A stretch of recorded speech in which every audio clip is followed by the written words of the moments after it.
O nosso terceiro orixá de hoje é Nanã, né? E para começar a compreender a energia de Nanã, vale a pena olhar para um lugar muito específico da natureza, que é o encontro entre a água parada e a terra mais profunda que tem, assim, sabe? Então pensem assim num brejo, num mangue, numa lagoa antiga, onde a água e o barro estão juntos assim por muito tempo. Nesses lugares, gente, a natureza, ela não está parada, mas ela se move muito devagar. O tempo ali parece assim que corre num outro ritmo, devagar, quase parando, né? A matéria vai se depositando muito lentamente, se mistura ao barro, vai formando camadas cada vez mais profundas da terra. E esse barro, né, que é um barro antigo, que guarda essa matéria acumulada ao longo de muitos e muitos anos, é uma imagem simples, mas ajuda a gente a compreender a energia de Nanã.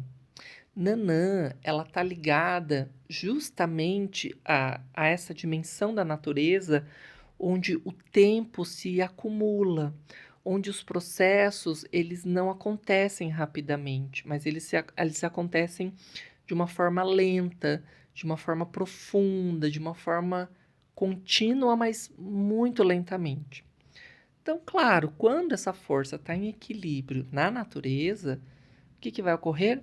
A sedimentação, né? A terra vai se formando camada por camada, o solo vai se estabilizando, os ciclos da vida encontram uma base para poder continuar. Mas, se na natureza, num ambiente, tem um excesso de nanã, a natureza essa sedimentação, ela vai transformar numa estagnação.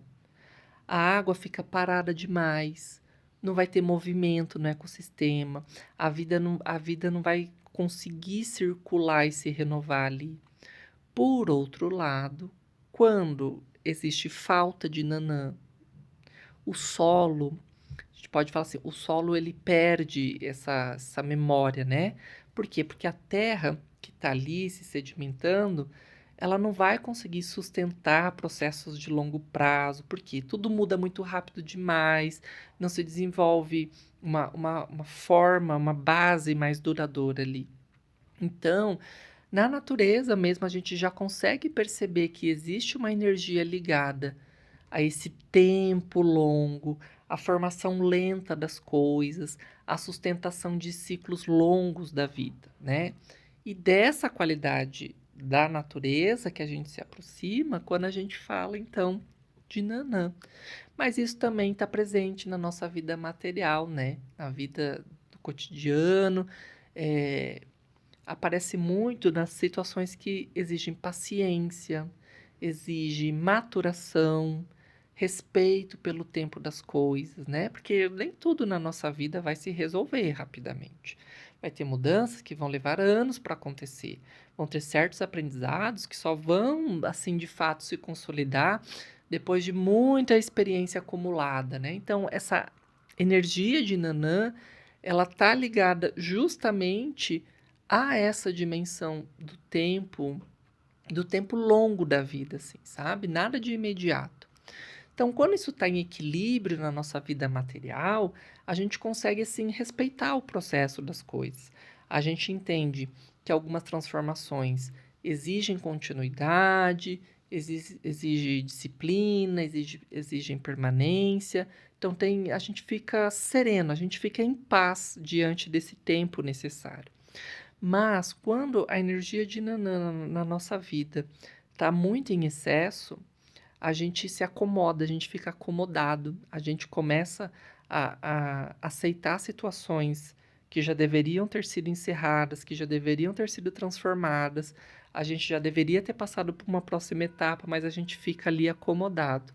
Por outro lado, quando existe falta da energia nanã na nossa vida, a gente fica muito impaciente, a gente fica inconstante, né? A gente quer os resultados imediatos para tudo, a gente tem dificuldade de sustentar as coisas que precisam de uma continuidade. Então, nanã lembra muito de algo que é muito simples, né? Mas às vezes é difícil da gente aceitar, né? Que algumas coisas na vida só vão assim amadurecer, só vão nascer, se concretizar com o tempo. Já diante da experiência humana, essa energia de Nanã também aparece, né, no mental, no emocional e no corpo físico. Então, na mente, ela vai se manifestar como a capacidade da gente refletir a partir da experiência acumulada, né? Não é um pensamento impulsivo, não é um pensamento imediato, então é uma forma de pensar que considera o que a gente já viveu, o que a gente já aprendeu, o que a gente observou ao longo do tempo. Então, quando a nossa mente está com a energia de Nanã em equilíbrio, a gente tem sabedoria, né? A gente não precisa reagir rapidamente a tudo, porque a gente consegue avaliar as coisas com calma. Quando na nossa mente essa energia aparece em excesso, então pode virar o que? Uma lentidão excessiva para tomar decisão.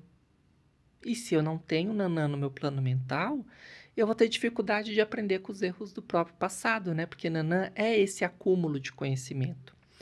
Já no plano emocional, a energia de nanã costuma aparecer como serenidade, a gente não é explosivo, a gente não é intenso, não, a gente é emocionalmente estável, a gente atravessa situações que são difíceis sem se perder ali emocionalmente nelas, né?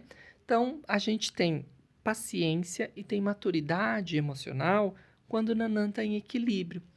Se a gente desenvolve demais nanã no plano emocional, quando ela fica em excesso, o que acontece? Um distanciamento emocional. E quando está em falta, o que ocorre? Uma agitação emocional. O oposto, né? A gente não estabiliza um sentimento ao longo do tempo. Já no corpo físico, essa energia muitas vezes de nanã se manifesta como uma necessidade da gente desacelerar também, do corpo pedir um descanso, de pedir uma recuperação, um tempo para a gente se reorganizar fisicamente. Então, essa relação com o tempo, sabe? O tempo necessário é uma das marcas mais importantes, assim, da energia de Nanã. E continuando, né, na nossa estrutura, quando a gente pensa na egrégora do terreiro, a energia de Nanã aparece principalmente na sustentação da linhagem, da continuidade entre os sacerdotes, né, do que é transmitido. Porque o terreiro, gente, ele não vai se construir apenas com um entusiasmo inicial, uma boa vontade. Ah, estou criando tudo do zero da minha cabeça, né? O terreiro, ele vai se construir ao longo de muitos anos de trabalho, de muitos sacerdotes e sacerdotisas que vão passando o conhecimento aos seus filhos de santo, aos novos pais e mães de santo, pais e mães pequenos. Então, vai transmitindo o aprendizado, vai transmitindo a convivência. Então, a energia de Nanã no terreiro, ela ajuda a sustentar esse processo de longo prazo, de muitas gerações de mães e pais de santos dentro de uma linhagem. Então, ela vai aparecer em equilíbrio quando o terreiro valoriza a história, respeita os fundamentos, mantém uma coerência, uma continuidade no trabalho espiritual. Quando o terreiro ele consegue assim amadurecer e melhorar ao longo do tempo, os médiuns mais novos vão aprendendo com os médiuns mais antigos, os processos de trabalho da casa vão se consolidando, o trabalho espiritual vai ganhando uma certa estabilidade necessária. Porém, se é uma casa que tem muito nanã na egrégora, muita energia de nanã, vai gerar o quê? Um apego, gente, um apego exagerado ao passado. As mudanças que são necessárias, elas ficam difíceis de acontecer. Por outro lado, se na egrégora tá faltando Nanã, a casa ela perde essa linhagem, essa continuidade. Então, cada geração vai ter que começar tudo do zero. O trabalho não amadurece, porque tudo que eu criei, ao invés da mãe Cris melhorar e renovar, ela tem que começar tudo do zero. Não tem a transmissão. Então, gente, Nanã lembra a gente de que a espiritualidade também precisa de tempo para se desenvolver, também precisa de tempo para se consolidar. E na gira, né, na prática ali mediúnica nossa, do trabalho em si, a energia de Nanã, ela é muito silenciosa, né? Então, assim, principalmente porque a gente percebe muito o trabalho visível, né? O guia falando, o guia dando passe, as consultas, as incorporações. Só que nem todo o trabalho espiritual está acontecendo de forma visível ali e nem de forma rápida. Então, tem muitos processos na gira que vão acontecer lentamente, que eles vão sendo trabalhados ao longo de várias giras, né? À medida que vocês vão amadurecendo enquanto corrente, compreendendo a própria vida, reorganizando as atitudes de vocês. Então, tem alguns trabalhos espirituais que os guias não vão poder executar com vocês em determinado momento, porque vocês ainda não atingiram o preparo necessário para aquele tipo de trabalho, né? Então, a energia de Nanã vem justamente trabalhando essa sustentação desse tempo mais longo, da transformação da corrente.